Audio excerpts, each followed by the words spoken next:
The way to success 0-100% എന്ന നമ്മുടെ podcast സീരീസിൻ്റെ 2025 രണ്ടാമത്തെ എപ്പിസോഡിലേക്ക് എല്ലാവർക്കും സ്വാഗതം. Less is more.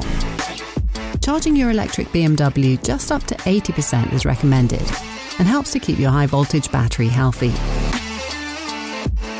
Open the charging settings on the control display and set the charging target to 80%.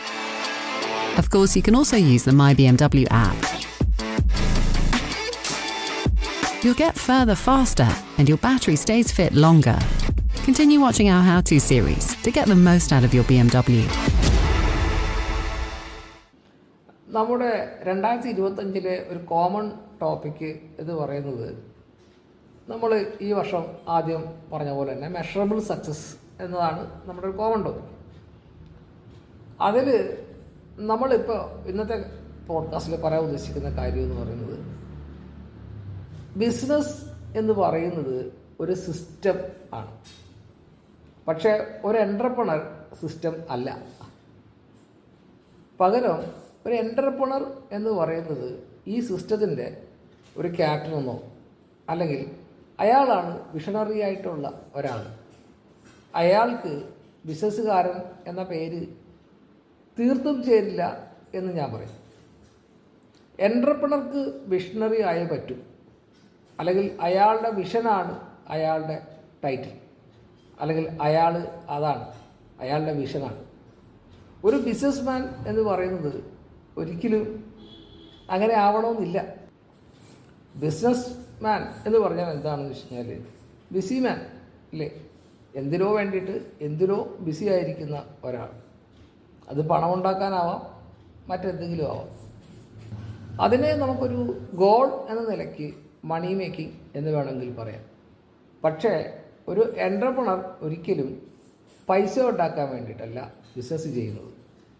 അല്ലെങ്കിൽ ഈ എൻ്റർപ്രണർക്ക് യാത്ര ചെയ്യാനുള്ള ഒരു ഷിപ്പ് മാത്രമാണ് ഈ ബിസിനസ് എന്ന് പറയുന്നത്. അവിടെ നമ്മൾ ഒരു ഷിപ്പ് യാത്ര തന്നെ എടുത്തു കഴിഞ്ഞാൽ നമ്മൾ ഓരോ മൈല് നമ്മുടെ ഷിപ്പ് പാസ് ചെയ്യുമ്പോഴും നമ്മൾ ചില അടയാളങ്ങൾ ഇട്ടു പോകാറുണ്ട്. നമ്മുടെ റോഡിലൊക്കെ നമ്മൾ എടുത്ത പോലെയുള്ള നാഴികക്കല്ലുകൾ നമ്മൾ പറയും. അപ്പോൾ നമ്മുടെ ബിസിനസ് അല്ലെങ്കിൽ നമ്മുടെ വിഷൻ ഏതൊക്കെ പോയിന്റിലാണോ എത്തുന്നത് അവിടെ നമ്മളിടുന്ന ഓരോ നാഴികക്കല്ലുകളുണ്ട്, അതായത് മൈൽ സ്റ്റോൺ. ആ മൈൽ സ്റ്റോണുകളുടെ മൊത്തത്തിലായിട്ടുള്ള ഒരു കാര്യമാണ്, അല്ലെങ്കിൽ ആ മൈൽ സ്റ്റോണുകളെ ഓരോന്നിനെയും നമുക്ക് വേണമെന്നുണ്ടെങ്കിൽ മെഷറബിൾ സക്സസിൻ്റെ ഭാഗമായിട്ട് നമുക്ക് കണക്കൂട്ടാം. അപ്പോൾ നമ്മൾ പറഞ്ഞു വന്നത് രണ്ട് കാര്യങ്ങളാണ് നമുക്ക് പറയേണ്ടത്. ഒന്ന്, ഒരു എൻ്റർപ്രണർ വിഷണറി ആയിരിക്കണം. എന്തുകൊണ്ട്? അല്ലെങ്കിൽ വിഷണറി ആയിട്ടുള്ള ആൾ എങ്ങനെ ആയിരിക്കണം? ഈ രണ്ട് കാര്യങ്ങളെക്കുറിച്ച് മാത്രം നമുക്ക് സംസാരിച്ച് ഈ പോഡ്കാസ്റ്റിൻ്റെ ഈ എപ്പിസോഡ് നമുക്ക് അവസാനിപ്പിക്കാം. നമ്മൾ ഈ പോഡ്കാസ്റ്റ് സീരീസ് തുടങ്ങുന്ന സമയം മുതൽ പറയുന്നത് കഥകളെക്കുറിച്ചാണ്. ഇവിടെയും നമുക്കൊരു കഥയുണ്ട് നമ്മുടെ മുന്നിൽ, നമ്മുടെ കൊളംബസിൻ്റെ കഥ. നമ്മൾ എല്ലാവരും കേട്ടിട്ടുള്ള കൊളംബസ്, അദ്ദേഹം അമേരിക്ക കണ്ടുപിടിച്ച കൊളംബസാണ്. കൊളംബസിനെ സംബന്ധിച്ചിടത്തോളം അയാൾ ഒരു വിഷണറി എൻ്റർപ്രണറാണ് എന്ന് നമുക്ക് പറയാം. എങ്ങനെയാണെന്നല്ലേ, കുറച്ച് മുമ്പ് ഉണ്ടായിരുന്ന ജെയിൻ ചേട്ടൻ്റെ എപ്പിസോഡ്, ജെയിൻ സാറിൻ്റെ എപ്പിസോഡ് എല്ലാവരും ഓർക്കുന്നുണ്ട് എന്ന് കരുതുന്നു. അതിൽ ജെയിൻ സാർ പറയുന്നൊരു കാര്യമുണ്ട്. ലോകത്തിലെ ഏറ്റവും മിടുക്കനായ ഒരു എൻ്റർപ്രണർ എന്ന് പറയുന്നത് ഒരു സിനിമാ സംവിധായകനാണ് എന്ന് പറയുന്നത്. അത് എന്തുകൊണ്ടാണ് അദ്ദേഹം അങ്ങനെ പറയുന്നതെന്ന് ചോദിച്ചാൽ, ശരിക്കും ബാക്കി എല്ലാ ബിസിനസ്സുകളിലും അവിടെ നമുക്ക് കാണിക്കാനായിട്ട് ഒരു പ്രൊഡക്റ്റോ സർവീസോ എന്തെങ്കിലും ഉണ്ട്. ഒരു സംവിധായകനെ സംബന്ധിച്ചിടത്തോളം അയാളുടെ കയ്യിലുള്ളത് ഒരു കഥ മാത്രമാണ്. അത് ശരിയോ തെറ്റോ എന്ന് അയാൾക്കും അറിയില്ല, ഈ പ്രൊഡ്യൂസർ അല്ലെങ്കിൽ ഇൻവെസ്റ്റർക്കും അറിയില്ല. പക്ഷേ ഈ ഡയറക്ടർ എന്ന് പറയുന്ന ആൾ ഈ കഥ വളരെ മനോഹരമായി ഈ ഇൻവെസ്റ്ററായിട്ടുള്ള പ്രൊഡ്യൂസറെ കൺവിൻസ് ചെയ്ത് ഒരു ടീം സെറ്റ് ചെയ്ത് ഏറ്റവും കുറഞ്ഞത് 100 പേരടങ്ങുന്ന ഒരു ടീമിനെ സെറ്റ് ചെയ്ത് അത് 1-2 വർഷം കൊണ്ട് ഇതിൻ്റെ മുഴുവൻ കാര്യങ്ങൾ തീർത്ത് അതിൻ്റെ ലാഭമോ നഷ്ടമോ എന്നുള്ള കാര്യം 2-3 ദിവസം കൊണ്ട് തന്നെ റിസൾട്ട് ഉണ്ടാക്കാൻ കഴിയുന്ന ഒരു ആശയമാണ് സിനിമയുടെ സംവിധായകൻ ഒരു എൻ്റർപ്രണർ ആവുക എന്ന് പറയുന്നത്. അല്ലെങ്കിൽ ഒരു സിനിമാ സംവിധായകനാണ് ലോകത്തിലെ ഏറ്റവും ഫാസ്റ്റസ്റ്റ് സക്സസ് ഓർ ഫെയിൽ എന്ന് കാര്യം തീരുമാനിക്കാൻ കഴിയുന്ന എൻ്റർപ്രണർ. മറ്റ് ഏത് ഒരു ബിസിനസ്മാനെ സംബന്ധിച്ചോളം, ഒരു ബിസിനസ് സംബന്ധിച്ചോളം നമ്മുടെ മുന്നിൽ കാണിക്കാനായി കൃത്യമായി പ്ലാൻ ചെയ്ത ഒരു ബിസിനസ് അല്ലെങ്കിൽ സർവീസ് ഉണ്ട്. അപ്പോൾ നമ്മൾ ബിസിനസ്മാനാണ് എന്ന് പറയാം. അപ്പോൾ അതുകൊണ്ടാണ് നമ്മൾ ഈ പോഡ്കാസ്റ്റ് സീരീസിൻ്റെ ആദ്യം പോലെ തന്നെ വീണ്ടും വീണ്ടും ആവർത്തിച്ച് പറയുന്നത് കഥ എങ്ങനെ പൈസ ഉണ്ടാക്കും, കഥ എങ്ങനെയാണ് നമ്മുടെ ജീവിതത്തെ സ്വാധീനിക്കുന്നത്, കഥ എങ്ങനെയാണ് ഒരു എൻ്റർപ്രണർഷിപ്പിൻ്റെ ഭാഗമായി മാറുന്നത്. അതായത് ബിസിനസ് എന്ന് പറയുന്നത് ഒരു സിസ്റ്റമാണ് എന്ന് പറയും.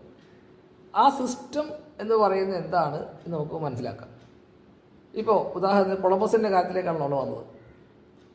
കൊളംബസ് രാജാവിൻ്റെ അടുത്ത് പോയി ഈ കാര്യം പറയുന്നു, എനിക്ക് ഇന്ത്യ എന്ന് പറയുന്ന ഗോൾഡിൻ്റെ സ്പൈസസിൻ്റെ ഒരു സ്ഥലത്തേക്ക് പോകണം. അപ്പോൾ രാജാവും പരിവാരങ്ങളും ചോദിക്കുന്നത് എന്തെന്ന് ചോദിച്ചാൽ, ഇവിടുന്ന് പസഫിക് ഓഷൻ വഴി പോയി കഴിഞ്ഞാൽ 750 ആ ഒരു ദൂരം, ഒരു ദൂരം, അത് കഴിഞ്ഞാൽ ഭൂമിയില്ല. ഭൂമി പരന്നതാണ്, അവിടെ വെച്ച് ഭൂമി അവസാനിക്കും. പിന്നെ നീ ഈ റൂട്ടിൽ പോയാൽ എങ്ങനെയാണ് ഈ ഇന്ത്യ കണ്ടെത്തുന്നത്? അതായത് സ്വർണവും സ്പൈസസും കൊണ്ട് നിറഞ്ഞ ആ പാരഡൈസ് നീ എങ്ങനെ കണ്ടെത്തും? രാജകൊട്ടാരത്തിൽ മുഴുവൻ ചിരി വിടരുമ്പോൾ ഒന്നും പറയാതെ കൊളംബസ് അവിടുന്ന് പുറത്തുപോയി. പക്ഷേ അതിൽ കച്ചവട കണ്ണുണ്ടായിരുന്ന ഒരു ബാങ്കർ ഉണ്ടായിരുന്നു കൊട്ടാരത്തിൽ. അദ്ദേഹം കൊളംബസിനെ വിളിച്ചിട്ട് പറയുന്നു, നിനക്ക് ഉള്ള പൈസ ഞാൻ തരാം, പക്ഷേ നീ ഗോൾഡ് സ്പൈസസ് ഒക്കെ എത്തിക്കണം. കാരണം അയാളെ സംബന്ധിച്ചിടത്തോളം കൊളംബസ് മരിക്കുന്നതോ കൊളംബസിൻ്റെ ടീം മരിക്കുന്നതോ ഭൂമിക്ക് അറ്റമുണ്ടോ, ഭൂമി ഉരുണ്ടതാണോ പരന്നതാണോ എന്നൊന്നും അറിയേണ്ട ആവശ്യം ഒരു ബാങ്കറെ സംബന്ധിച്ചിടത്തോളം ഇല്ല. അയാൾ കൊളംബസിനെ രാജ്ഞിയെ പരിചയപ്പെടുത്തുകയും അങ്ങനെ രാജ്ഞിയും ഈ പറയപ്പെടുന്ന ബാങ്കറും ചേർന്നിട്ട് ഇയാളോട് പറയുന്നു, നീ ഈ പറയപ്പെടുന്ന സ്വർണവും സ്പൈസസും ഉള്ള ആ ഐലൻഡ് അല്ലെങ്കിൽ ആ രാജ്യം, ആ ടെറിട്ടറി കണ്ടെത്തും, നിനക്ക് എത്ര രൂപ വേണം? അതുവരെ നടന്നത് ബിസിനസ്.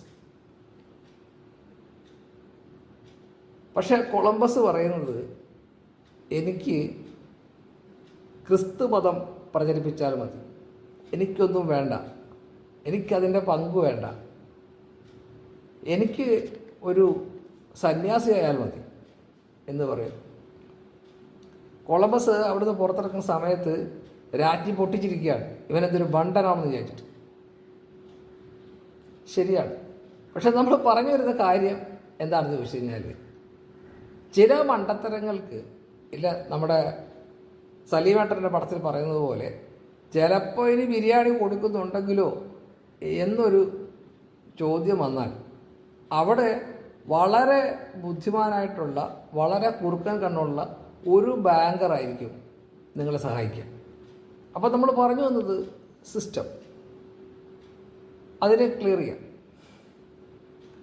രാജകൊട്ടാരത്തിൽ വെച്ചിട്ട് എല്ലാ മന്ത്രിമാരും രാജാവും ഒക്കെ ചോദിക്കുന്നുണ്ട്, അപ്പം ഇതുവരെ ഇവിടെ ഉണ്ടായിരുന്ന അസ്ട്രോളജേഴ്സ്, ഇവിടുത്തെ സയൻറ്റിസ്റ്റുകൾ എല്ലാവരും തെറ്റാണ് എന്നാണോ കൊളംബസ് നീ പറയുന്നത്?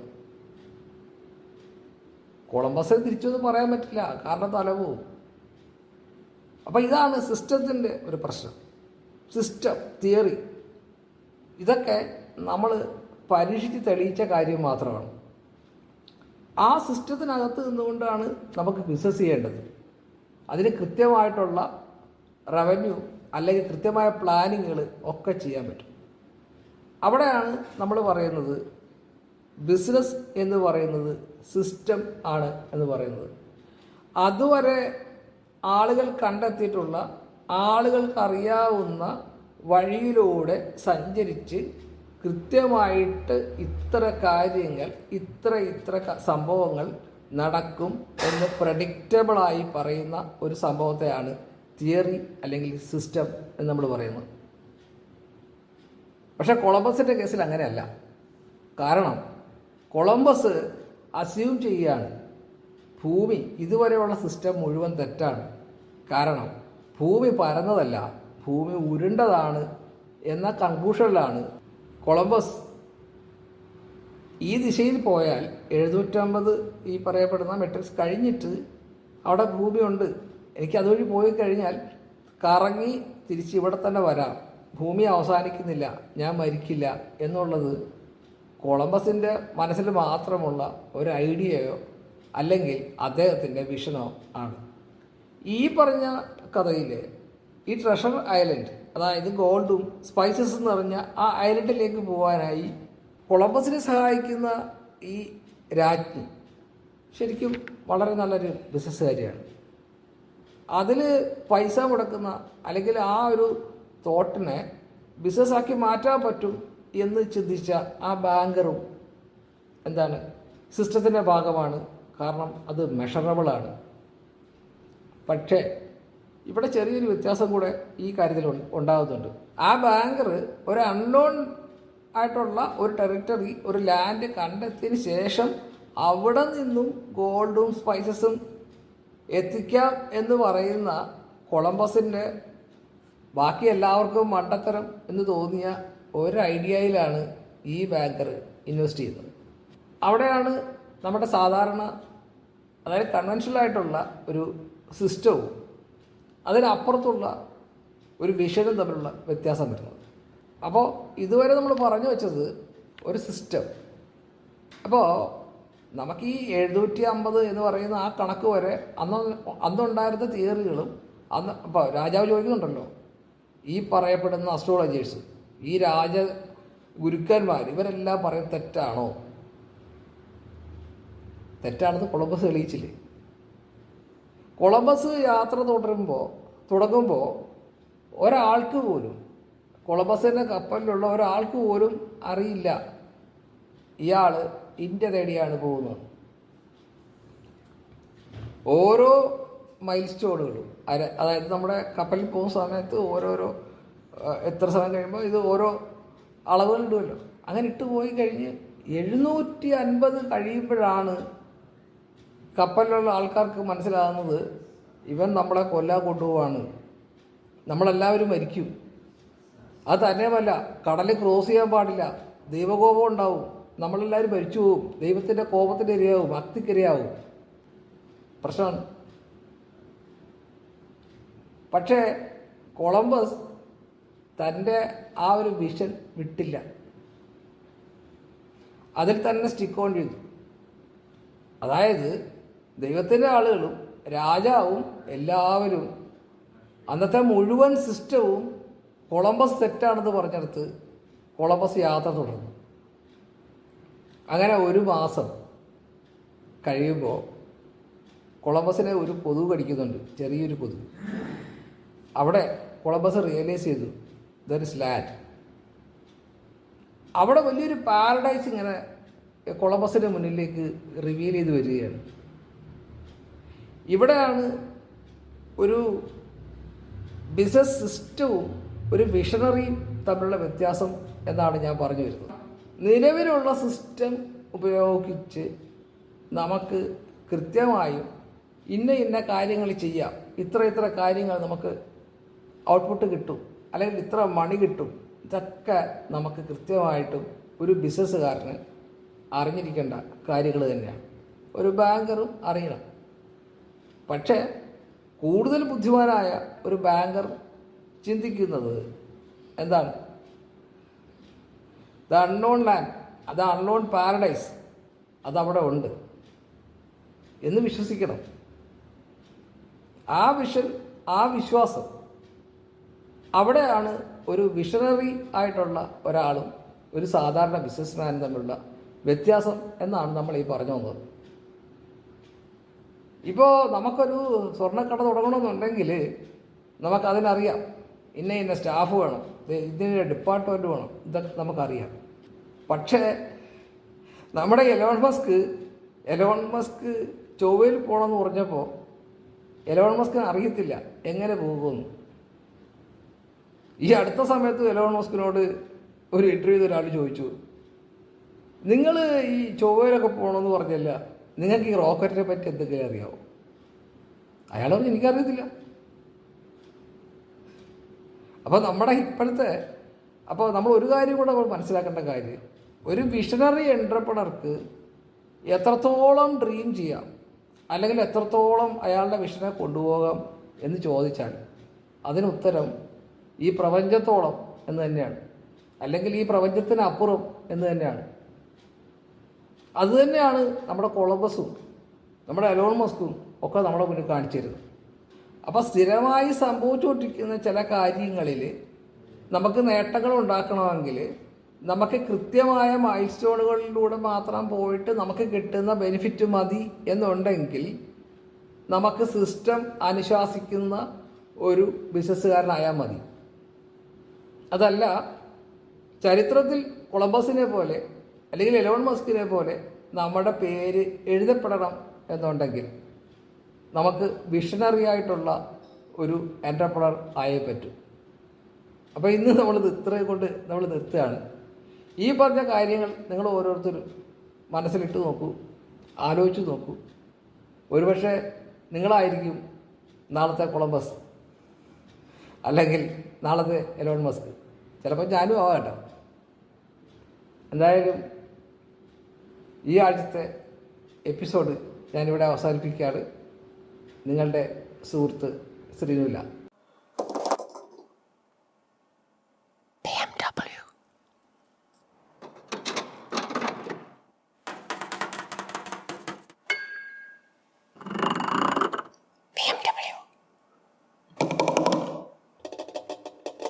BMW.